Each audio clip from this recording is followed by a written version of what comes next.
Some others have commented about Brazilian habits around schedules and whether things start on time. So in the U.S., there's problems with that as well. Things don't always start on time.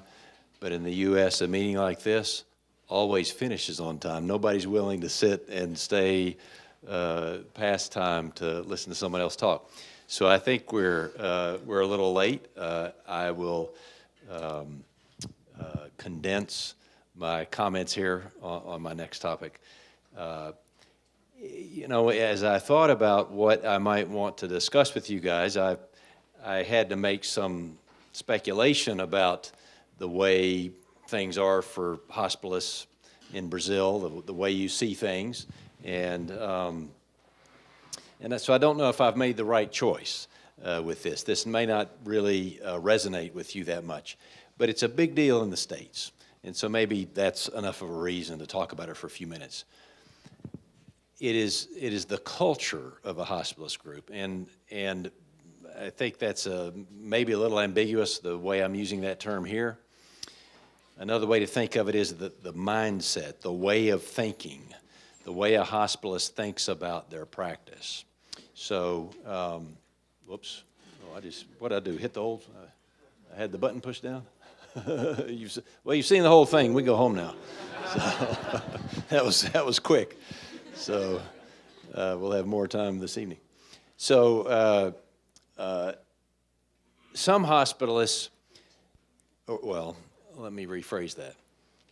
Many, if not most hospitalists, will say that one of the reasons they chose to become a hospitalist is they want to be an employee of some other organization. They want someone else to make all the business decisions about the work they do.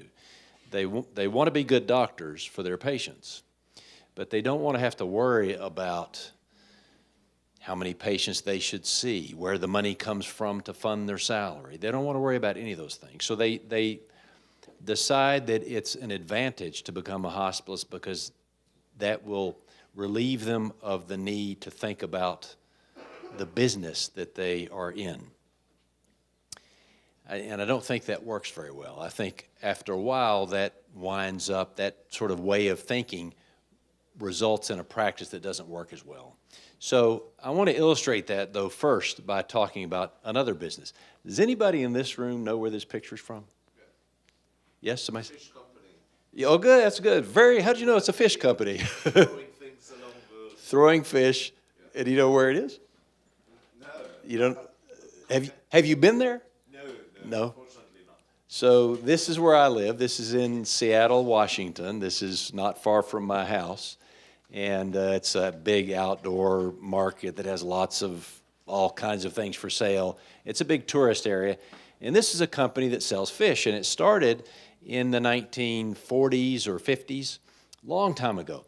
By about 1980, it was doing very badly. And the owner worried they were going to go out of business. So he got together with the employees of this business, and it's a small business. This is the whole thing. The whole thing wouldn't even fill this room. It'd be about a third of this room. And so he sat down with his probably 6 or 7 employees and said, look, we're doing badly as a business. We need to turn that around. How can we do it?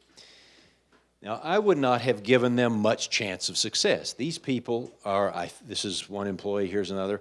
I don't think they're highly educated. I don't think many of them have an MBA or, an advanced degree in business management. So I wouldn't have thought they'd be very successful. But they were profoundly successful.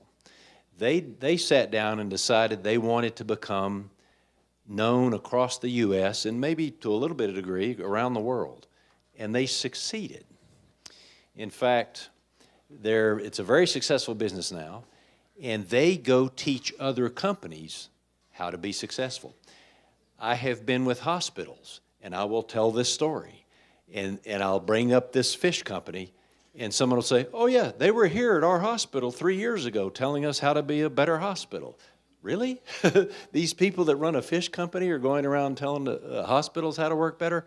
or other very large companies like IBM or Microsoft or something, they will go to these companies and educate them about running an effective business.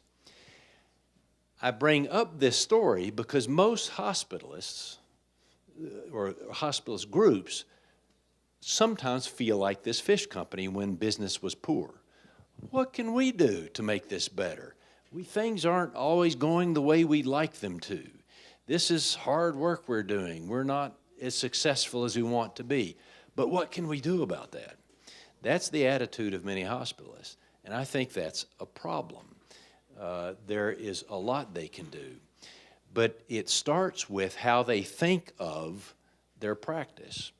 Their practice is not something that someone else needs to make succeed. They themselves need to make their practice succeed. Yet many hospitalists don't think of it that way. That has not occurred to them. So let me talk about some other businesses that have this mindset of owning their business. And I don't mean this about when I say a mindset of owning your business, I'm not talking about money really. I'm just talking about success, however you define it. Patient outcomes, efficiency, satisfaction of the hospitals. All those things are important for the success of a hospitalist group. And you're more likely to achieve that if everybody in the group feels responsible for making those things happen. Yet in the U.S., lots of hospitalists don't. They, in fact, chose to become hospitalists because they wanted to avoid the need to worry about things like that. And one of my missions in the work I do in the U.S. is to get them to change their mind.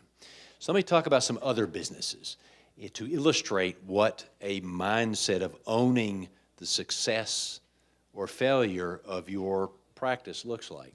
Let me first stop and say, I want to be clear, I'm just talking about a way of thinking. I'm not talking about really if this is a business owned by the hospitalists or not. That doesn't really matter. What matters is the attitude or the way of thinking they have about it. What about this business? Do you think the people that work for the business that paints stripes on roads, do you think the people that work in this business have a mindset of owning the business, right? They probably don't. They couldn't be bothered to move the branch. They just painted around it. So instead, you'd prefer that they would do this, move the branch so they can put a straight line on the street. So this is something for hospitals to think about. How much do you make it your own responsibility to change things in the way you want them to be that can result in better outcomes? Let's talk about another company. This is big here, Netflix? Yes? So they decided that the people that work in Netflix will have a freedom and responsibility culture. And I think hospitalists would benefit from adopting many of the same ways of thinking as Netflix promotes. So let me describe some of those for you. Netflix says, we're not going to talk about how hard someone works or how late they stay in the office. We don't care so much about whether you're feeling like you're working hard or whether you stay late or come early. What we care about is what you get done. It's up to you. We don't care if you leave early and work few hours. We just care about what you produce. And in the U.S., many hospitalists insist on thinking about their work as I'm there from 7 o'clock in the morning till 7 at night, for example. It might be different hours, but that's a common schedule. And I think, why think about your work that way? Think about what you get done. Are you seeing patients effectively? Are you providing good care? Are you providing emotional support, talking to them, being available to discuss with their families? Are you doing that efficiently? You know, in the hospitalist group I'm part of, there's a doctor who leaves our hospital many, many days at about 2 o'clock in the afternoon. So very, very early. And you might think, well, he must not be doing a good job. In fact, when you measure him across lots of different performance domains, he's clearly the best doctor we have. In fact, he has about 12 times in the last 13 years, 12 out of the last 13 years, he's been voted by other doctors as one of the best doctors in Seattle. In Seattle, it turns out, is about the same size as Curitiba. It's about 2 million people.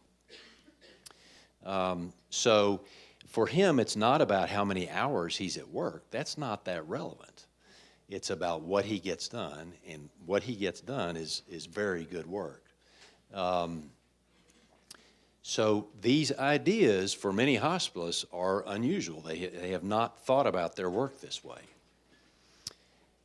Netflix makes a list of the traits they look for in the people they hire, and they are these things. They want, the first 4 start with self.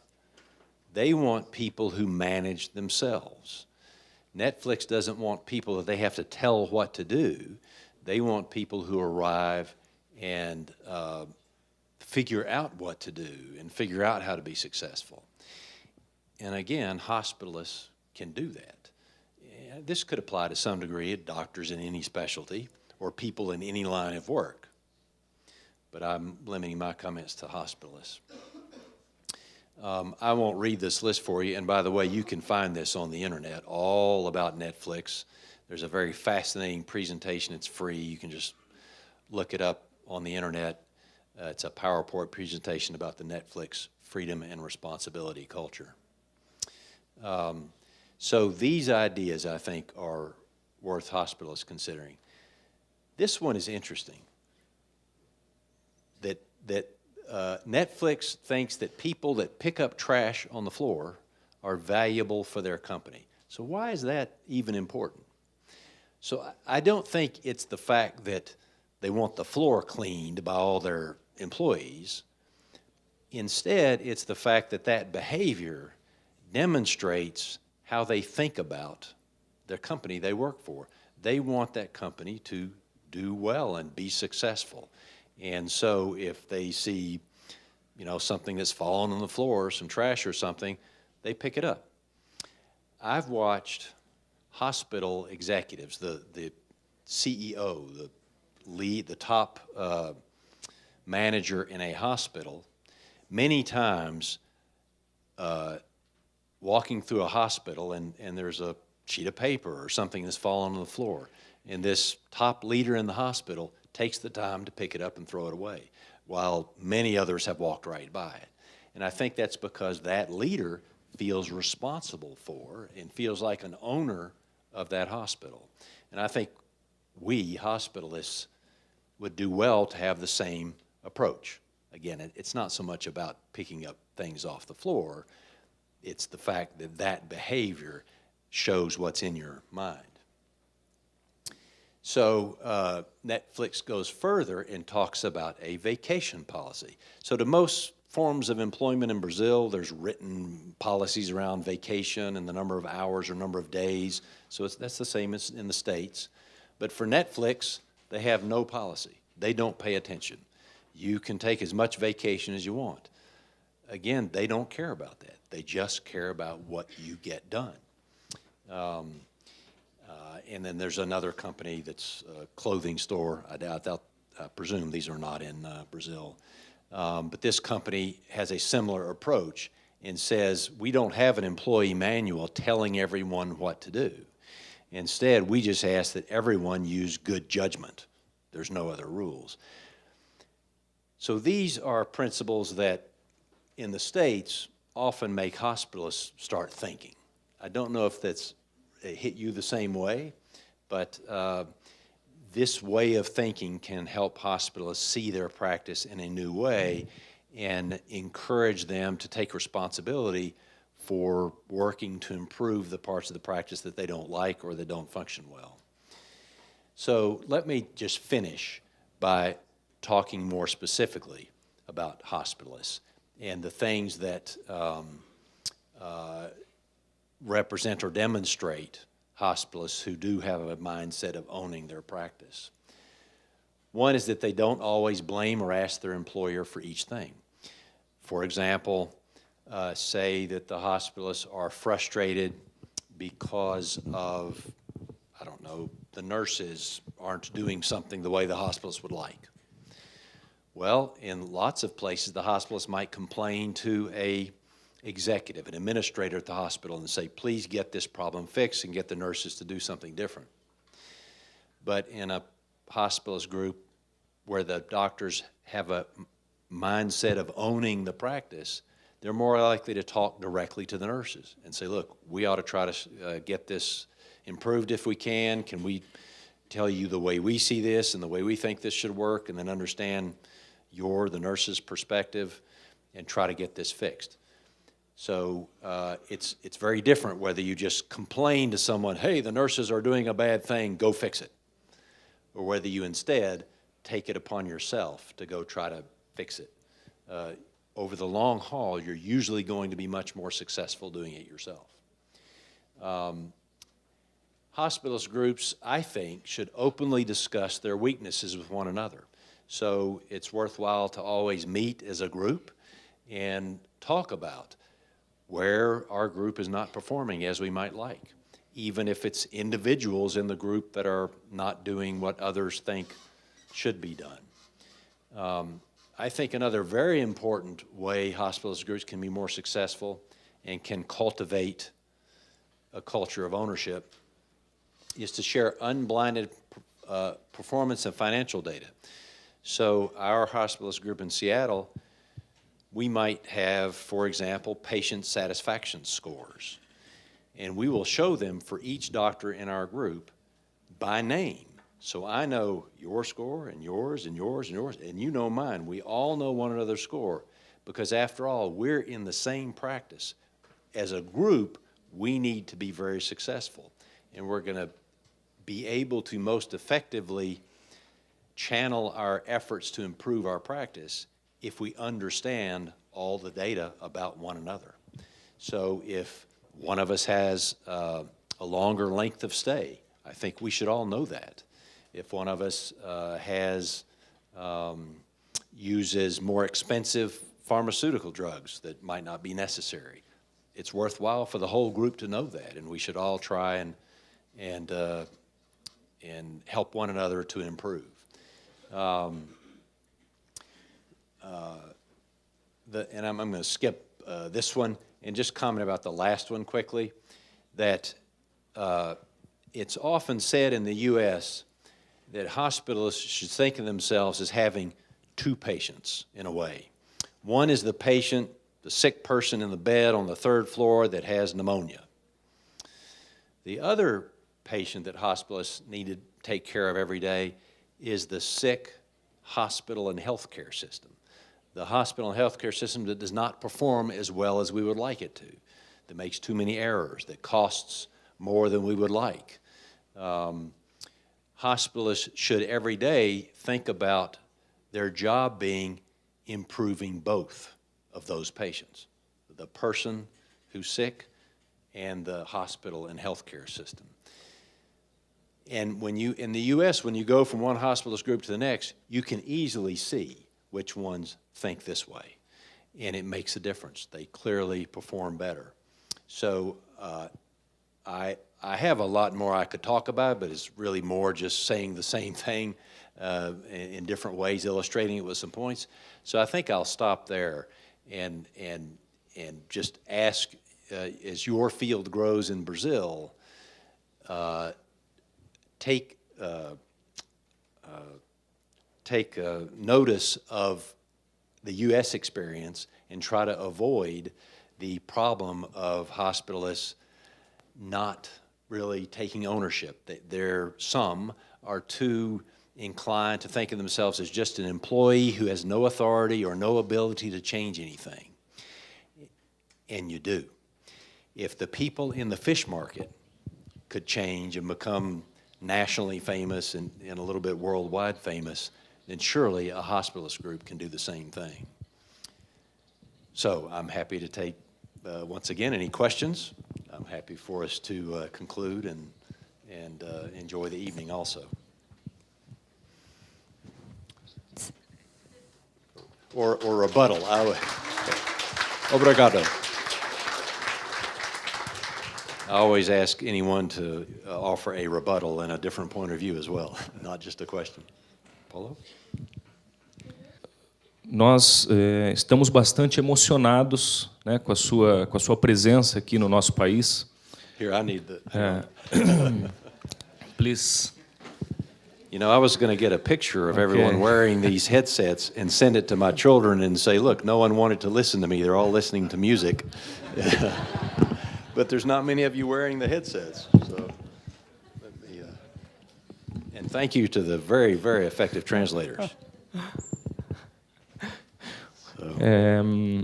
Nós nos sentimos bastante emocionados com a sua vinda aqui para o Brasil, para Curitiba, e de escutar coisas que nós pensamos, né?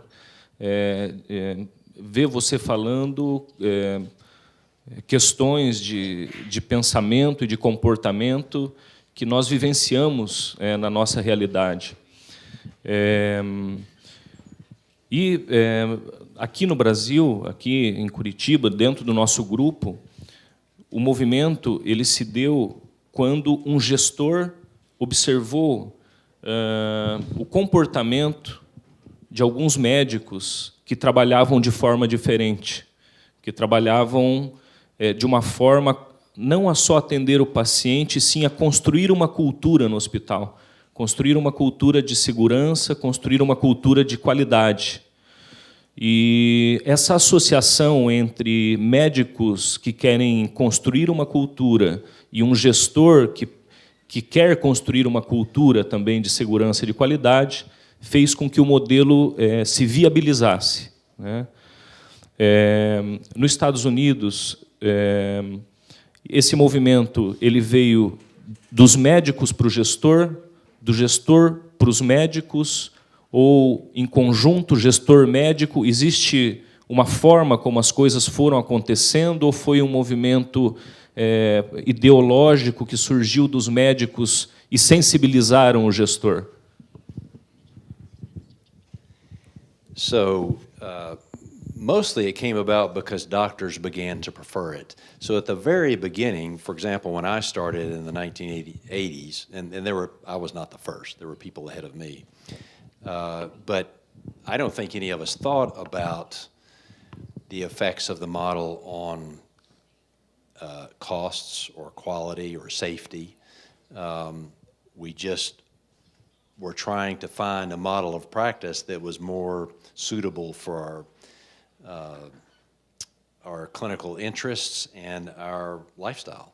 So it really began at the very beginning as a way of doctors just reorganizing how they work without a lot of thought about what might be the consequences of that for others in the healthcare system. I'll tell you a short anecdote that may be of interest.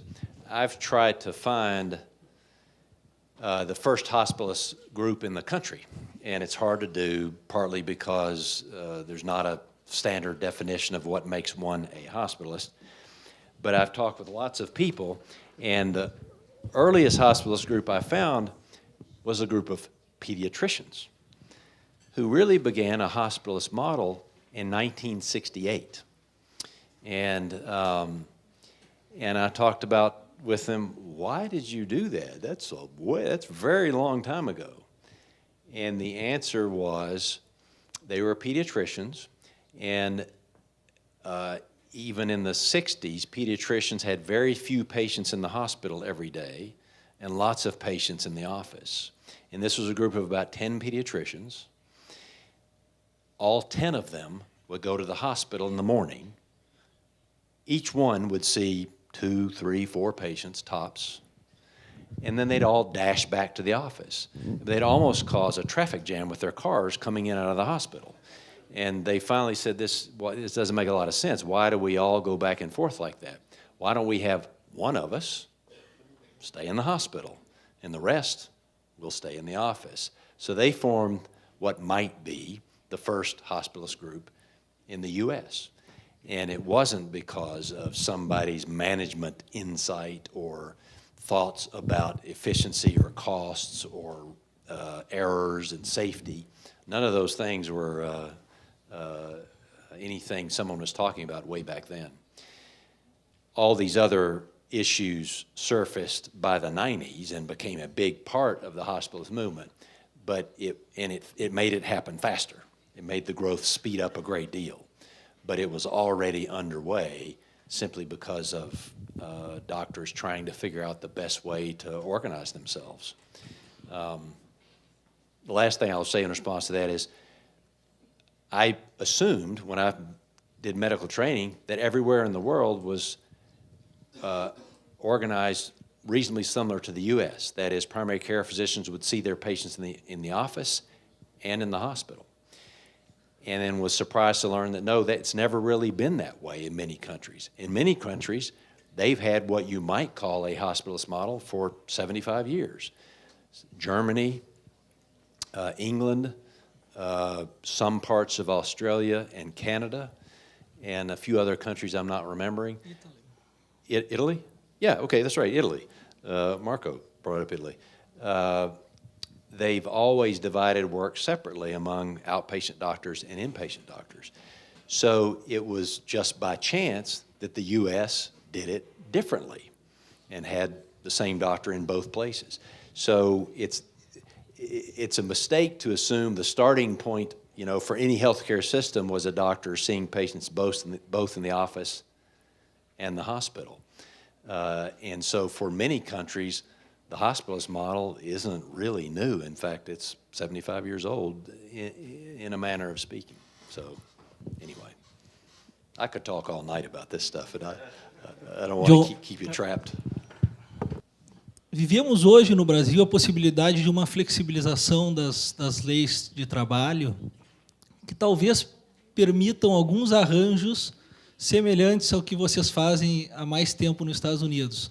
E aí, eu me lembro de que quando eu fui nos eventos da SHM alguns anos atrás, era feita uma defesa muito forte do modelo 7-in, 7-off. E você trabalha 7 dias e deixa 7 no vácuo. Aparentemente, vocês mudaram um pouco a opinião, eu queria que tu explicasse por quê. A outra coisa, eu vou emendar algumas perguntas.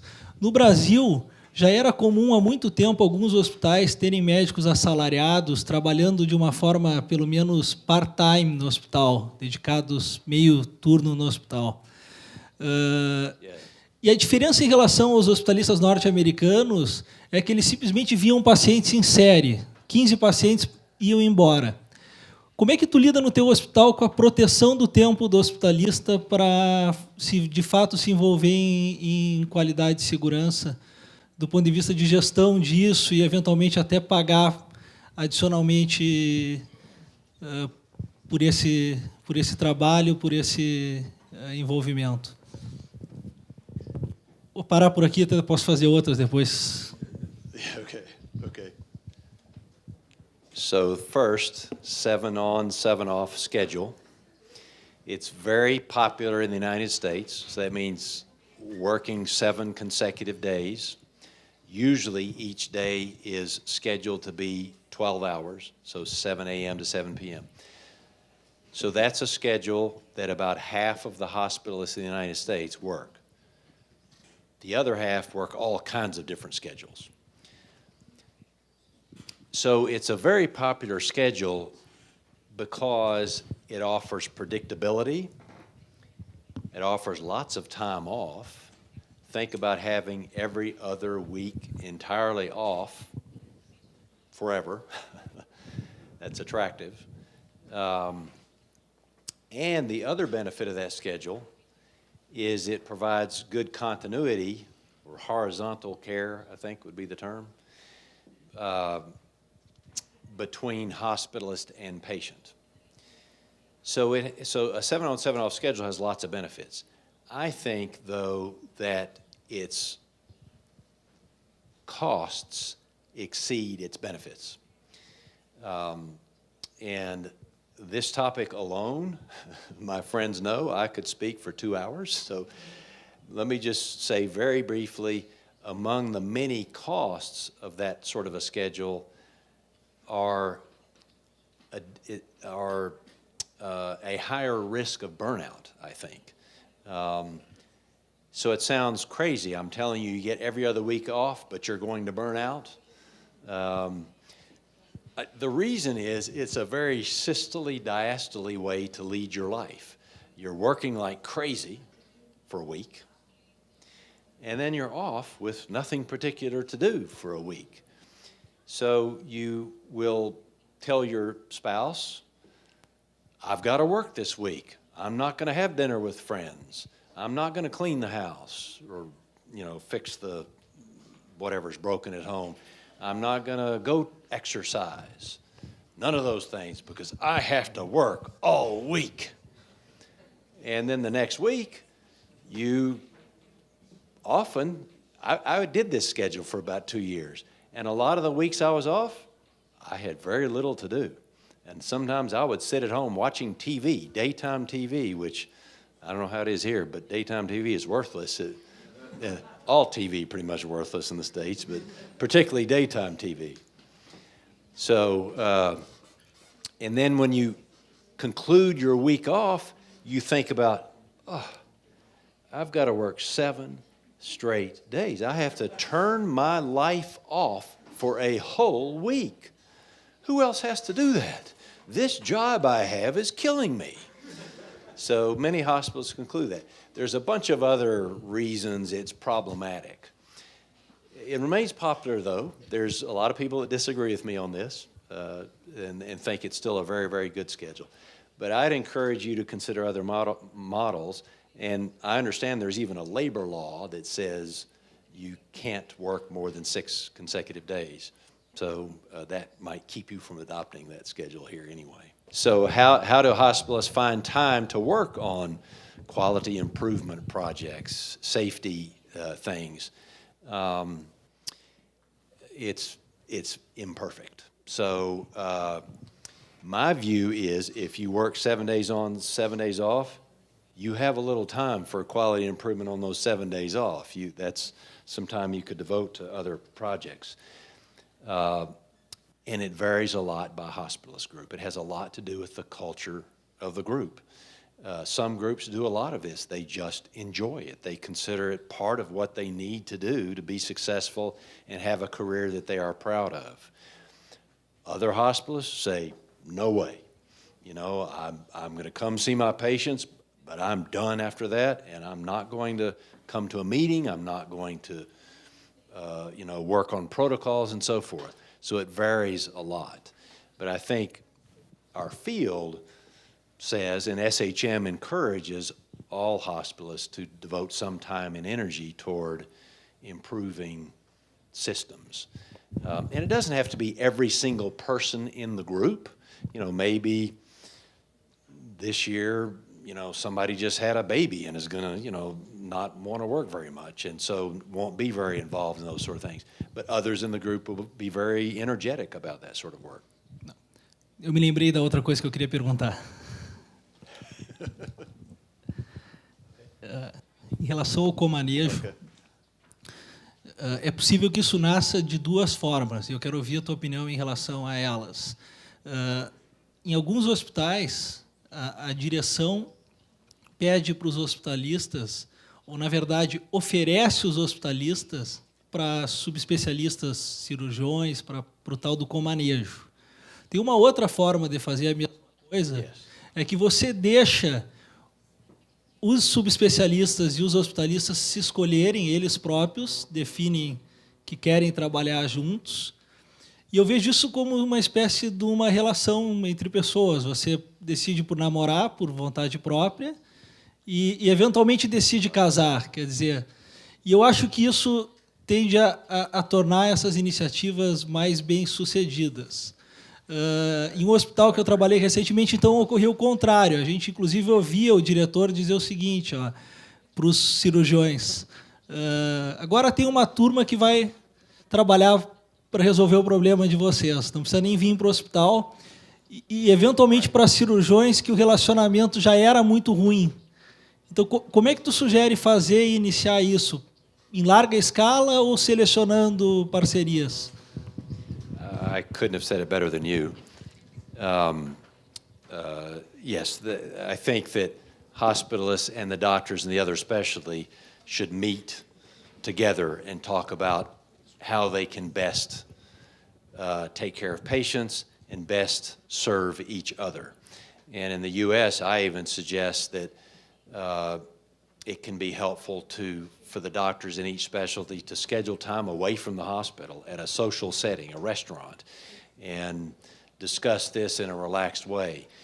Too often in the U.S., everyone's busy, and now there's a patient with some orthopedic problems and some medical problems, and everybody's busy, and each group sort of has a disagreement about who should do what, and it's frustrating for everyone and risks the patient care. So I think the doctors in the two specialties concerned should decide for themselves how they're going to work best together. It should not be dictated by someone else, ideally, for exactly the reasons you said.